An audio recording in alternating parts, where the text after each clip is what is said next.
Hello दोस्तों, field investigators को field notes तैयार करने होते हैं जिनमें बच्चों की जानकारियां आपको ऐड करनी होती है। बच्चों की जानकारियां किस तरह से ऐड करनी है, क्या क्या ऐड करना है, क्या क्या सावधानियां रखनी है, सभी को लेकर के इस वीडियो में डिटेल में हम डिस्कस करेंगे। साथ ही दोस्तों, काफ़ी सारे स्टूडेंट्स मैसेज कर रहे थे कि स्टेट एजुकेशनल अचीवमेंट सर्वे जो SEAS है, ये करना ज़रूरी है या नहीं है। इसको अगर हम नहीं करते हैं, जो हमारा अगर नाम आ गया फिर भी हम नहीं करते हैं, तो क्या हमें नुकसान हो सकता है। आपके सारे डाउट्स को इस वीडियो में दूर करने की कोशिश करेंगे, तो वीडियो को पूरा देखिए। चैनल पर नए हैं तो सब्सक्राइब कर लीजिए इसी तरह के और इंपॉर्टेंट वीडियोज़ के लिए। SEAS से रिलेटेड जो भी PDF मेरे पास अवेलेबल हो पा रही है, सभी को मैंने टेलीग्राम चैनल पर डाल दिया है। टेलीग्राम चैनल अगर आपने ज्वाइन नहीं किया है तो डिस्क्रिप्शन में टेलीग्राम चैनल का लिंक दिया हुआ है। टेलीग्राम चैनल को जरूर से ज्वाइन कर लीजिए इसी तरह की इंपॉर्टेंट PDF के लिए।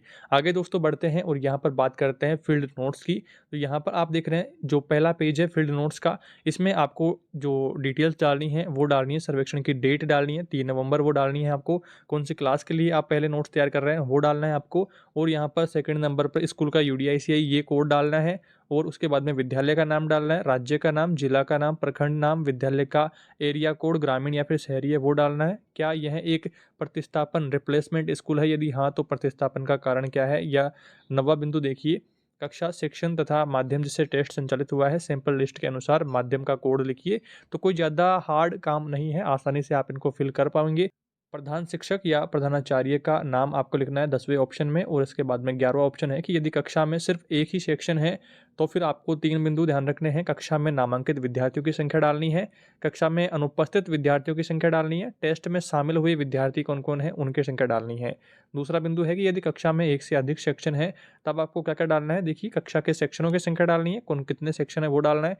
और कक्षा के सभी सेक्शनों में नामांकित विद्यार्थियों की संख्या, सैंपल्ड जो सेक्शन है उनकी क्रम संख्या, सैंपल्ड सेक्शन के नामांकित विद्यार्थियों की संख्या आपको डालनी है, टेस्ट में शामिल होने वाले विद्यार्थियों की संख्या और सैंपल्ड सेक्शन में अनुपस्थित जो कितने विद्यार्थी हैं उनकी संख्या आपको यहाँ पर ऐड करनी है, जो कि आपको टेस्ट के दौरान करनी होगी। और यहाँ पर क्षेत्र अन्वेषक जो है पाई है, आपके सिग्नेचर यहाँ पर करने होंगे।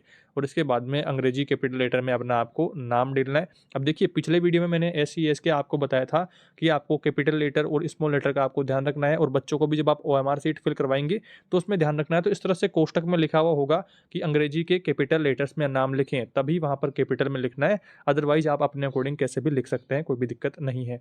आगे बढ़ते हैं और बात करते हैं 12वां ऑप्शन क्या है। सभी सेक्शनों या कक्षा के लिए निम्नलिखित जानकारी आपको देनी है। पहला जो सारणी है इसमें आपको लिखना है कि विभिन्न सामाजिक समूहों में संबंधित विद्यार्थियों की संख्या कितनी है। सामाजिक समूह का मतलब है category SC ST OBC general EWS, इन सब कैटेगरीज में कितने नामांकित विद्यार्थी हैं उनकी संख्या इधर ऐड करनी है। और इसके बाद में जो दूसरी सारणी है इसमें जो विशेष आवश्यकता वाले बच्चे हैं यानी विभिन्न निःशक्तता समूहों में संबंधित विद्यार्थियों की संख्या। और निःशक्तता समूहों में देखिए ALD यानी कि चलन संबंधी अगर उसमें अक्षमता है या फिर दृष्टि बाधिता है, श्रवण बाधिता है या वाक एवं भाषा बाधिता है और बौद्धिक बाधिता है, अन्य बाधिताओं को लेकर के अन्य जो अक्षमताएं हैं, डिसेबिलिटीज़ हैं, उनको लेकर के आपको विद्यार्थियों की कितनी संख्या है वो आपको इधर ऐड करनी है इस सारणी में। इसके बाद में आगे बढ़ते हैं और बात करते हैं यहाँ पर सेक्शन जो होगा उनका चयन किस प्रकार से किया जाएगा। एक से अधिक सेक्शन है तो फिर उनका चयन हम कैसे करेंगे। तो यहाँ पर आपको क्या डालना है, एक से अधिक सेक्शन होने की स्थिति में रैंडम सैंपलिंग विधि के द्वारा केवल एक ही सेक्शन का चयन करें जैसा कि नीचे निर्दिष्ट है।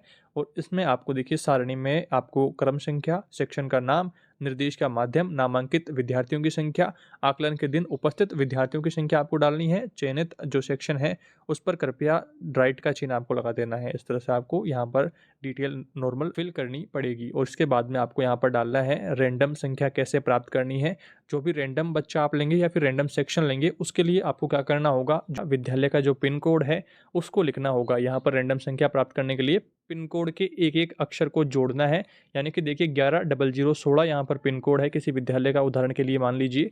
तो सबको इस तरह से जोड़ करके आपके यहाँ पर 9 आ गया है, तो इस तरह से एक 9 से आपको शुरू कर देना है। और यहाँ पर अगर मान लीजिए कि आपके पिन कोड में लास्ट में बचते हैं 11 बच गए मान लो इनको जोड़ने के बाद में, तो फिर आपको 1+1 करके वापस से 2 यहाँ पर करके 2 से शुरू कर देना है। तो इस तरह से यानी कि 2 अंक पर नहीं लाना है, घुमा फिरा करके उसको पूरा सोल्व करके 1 अंक पर लाना है।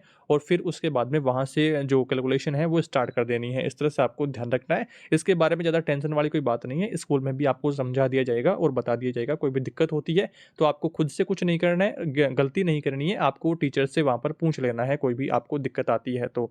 इसके बाद में आगे बढ़ते हैं और कुछ और बातों को यहाँ पर जानते हैं कि विद्यार्थियों के जो चयन के लिए जो शर्तें हैं, उनमें पहला बिंदु देखिए, यदि विद्यालय में चयनित सेक्शन में कक्षा में देखिए 30 या फिर उससे कम विद्यार्थी हैं, तो उनमें से सभी विद्यार्थियों को लेना है।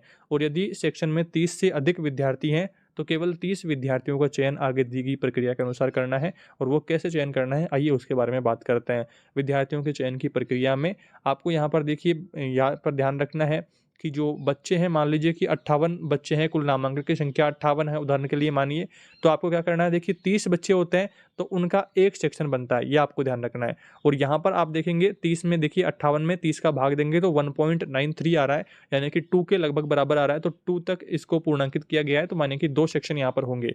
और दूसरा जो उदाहरण है, यहाँ पर 44 मान लो बच्चे हैं नामांकन, और इसमें आपको 30 का भाग देंगे तो 1.46 आ रहा है, तो यहाँ पर क्या करेंगे, 1.46 यानी कि 1 के लगभग आ रहा है। जब हम कैलकुलेशन करते हैं गणित में तो 1.5 से कम होता है उसको 1 के पास में रखते हैं, और 1.5 से ज़्यादा रहता है तो उसको 2 तक ले जाते हैं। तो इस तरह से एक ही सेक्शन रहेगा अगर 44 बच्चे भी हैं।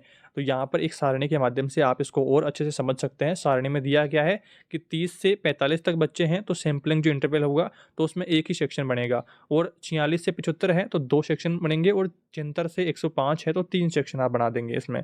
और स्टेप 3 क्या है कि रैंडम स्टार्ट आप कैसे करेंगे, जैसा कि मैंने आपको अभी बताया कि आपके विद्यालय का पिन कोड आपको देखना है। मान लीजिए कि पिन कोड आपका 110016 है, तो इसको क्या करना है, सभी पिन कोड जो है उसके सभी अंकों को जोड़ना है, और यहाँ पर इस तरह से आप जोड़ेंगे, और यहाँ पर रैंडम जो स्टार्ट RS होगा वो 9 आपके यहाँ पर आ गया है। आपका जो पिन कोड होगा उसके अकॉर्डिंग आएगा, और यहाँ पर मान लो 2 अंक आ जाते हैं इनको सबको जोड़ने के बाद में, तो उन 2 अंकों को भी इसी तरह से एक एक करके जोड़ देना है, और जो एक अंक आपको प्राप्त करना है फिर उसके अनुसार आपको रैंडम स्टार्ट करना है।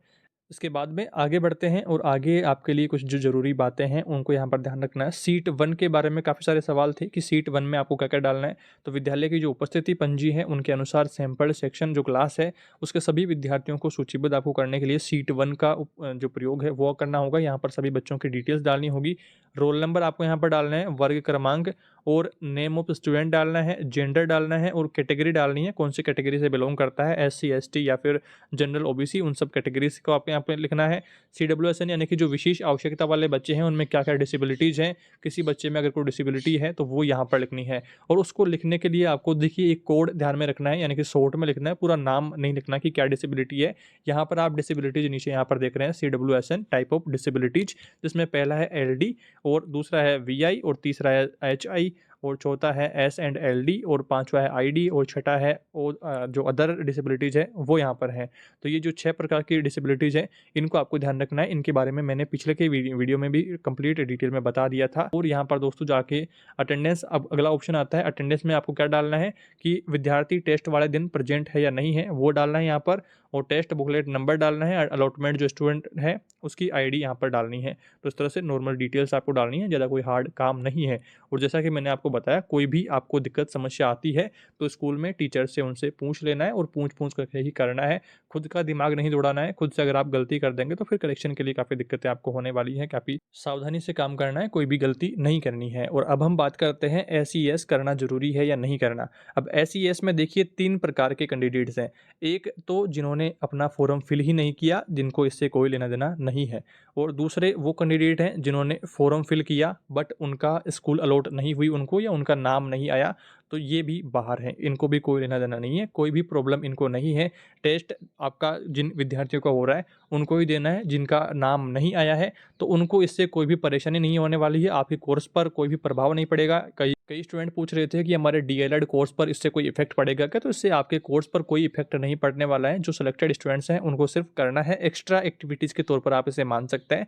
तो ये जो 2 प्रकार के स्टूडेंट्स हैं इनको कोई भी एक्टिविटी इसमें नहीं करनी है। आप आराम से अपनी एग्जाम्स की जो जल्दी एग्जाम्स आने वाली हैं उनकी तैयारी पर फोकस करिए। अब इसके बाद में तीसरा प्रकार आता है जिन्होंने फॉर्म फिल किया और उनको स्कूल भी अलॉट हो गई है। स्कूल लिस्ट आपको कहाँ पर मिलेगी, आपकी कॉलेज में लिस्ट भेज दी गई, कॉलेज से संपर्क करके आप पता कर पाएंगे कि कौन सी स्कूल आपको मिली है। अब यहाँ पर भी 2 प्रकार हैं, एक तो सभी स्टूडेंट जो हैं वो तैयार हैं, और दूसरा प्रकार है कि मुझे नहीं जाना, मुझे कोई और काम है, या फिर मैं ये नहीं करना चाहता। तो आपको देखिए दोस्तों क्या ध्यान में रखना है, जिनको स्कूल अलॉटमेंट हुआ है उनको ज़रूर से करना है। एक अच्छा एक्सपीरियंस आपको वहाँ पर होने वाला है, बहुत कुछ आपको वहाँ पर सीखने को मिलेगा एग्ज़ाम लेने की प्रोसेस के बारे में। आपने काफ़ी सारी OMR शीट बेस्ड एग्ज़ाम दी भी है, तो सेम उसी के अनुसार आपको टेस्ट बच्चों का लेना लेना है। और देखिए, बच्चों का टेस्ट लेना है तो ज़्यादा कोई दिक्कत नहीं है, क्योंकि बड़े स्टूडेंट्स का हम टेस्ट लेते हैं तो वहाँ पर उनको पहले से नॉलेज रहता है कि ओएमआर शीट बेस्ड एग्ज़ाम किस प्रकार की होती है। अभी आप बच्चों के एग्ज़ाम ले रहे हैं तो उनको नहीं पता है, उनको आपको ही सिखाना पड़ेगा। और आपने 1-2 एग्ज़ाम्स अगर ओएमआर शीट बेस्ड दी हैं तो आप आसानी से उनको सिखा देंगे। अगर आपने कोई भी एग्ज़ाम इस तरह की ओएमआर शीट वाली एग्ज़ाम नहीं दी है, तब भी आप बच्चों को आसानी से डिटेल्स फिल करवा करके टेस्ट करवा देंगे। कोई भी दिक्कत, कोई भी हड़बड़ाहट वाला मामला नहीं है। आराम से आप टेस्ट को कंप्लीट कर पाएँगे। और ऐसे विद्यार्थी जिनको काफ़ी दूर स्कूल मिली है और एसईएस में नहीं जाना चाहते हैं, तो अपनी कॉलेज से संपर्क करिए। अगर आपकी कॉलेज इसमें कुछ कर पाती है तो अच्छी बात है, नहीं फिर आपको जाना ही पड़ेगा। क्योंकि मैंने दोस्तों काफ़ी जगह पर ट्राई किया, बट कोई भी कन्फर्म इस प्रकार की जानकारी नहीं मिली कि अगर आप नहीं करते हैं तो क्या होगा, करने से क्या बेनिफिट होगा, इस तरह की कोई भी जानकारी नहीं मिली है। तो मेरे अनुसार आपको ये जो टेस्ट है ये बच्चों का लेना चाहिए, इस एसीएस सर्वे को कंप्लीट करना चाहिए। अगर आपका इसमें स्कूल आपको मिली है तो ज़रूर से आपको करना चाहिए। अब इसमें काफ़ी स्टूडेंट ने अपनी कॉलेज से भी बात करी है, तब कॉलेज वालों का कहना है कि इससे आपके डीएलएड कोर्स पर प्रभाव पड़ेगा और आपकी डीएलएड एग्ज़ाम्स आप नहीं दे पाएँगे। बट दूसरी ओर काफ़ी स्टूडेंट ने जब अपनी-अपनी कॉलेज में बात करी, तो कुछ कॉलेजों का ऐसा भी कहना है कि आपके डीएलएड कोर्स पर इस टेस्ट को देने या इस सर्वे को कंप्लीट करने ना करने से कोई भी प्रभाव नहीं पड़ेगा। तो आपकी कॉलेज से आपको संपर्क करना है, आपके कॉलेज वाले जिस प्रकार से आपको कहते हैं, जो भी करने के लिए कहते हैं, वैसा ही आपको करना है। इस बारे में कन्फर्म अगर कोई जानकारी मुझे मिल पाती है तो ज़रूर आपके साथ में शेयर करूँगा। इस वीडियो में इतना ही। जल्दी मिलेंगे एक नई वीडियो में नई जानकारियों के साथ। उम्मीद करता हूँ आपके सारे डाउट्स इस वीडियो में दूर हुए हैं। फिर भी कोई डाउट रहता है, फिर भी आपकी समस्याएँ रहती हैं, कमेंट करके ज़रूर बताएँ। चैनल पर नए हैं तो सब्सक्राइब कर लीजिए इसी तरह के और इंपॉर्टेंट वीडियोज़ के लिए। जल्दी मिलेंगे एक नई वीडियो में नई जानकारियों के साथ। Thank you for watching this video.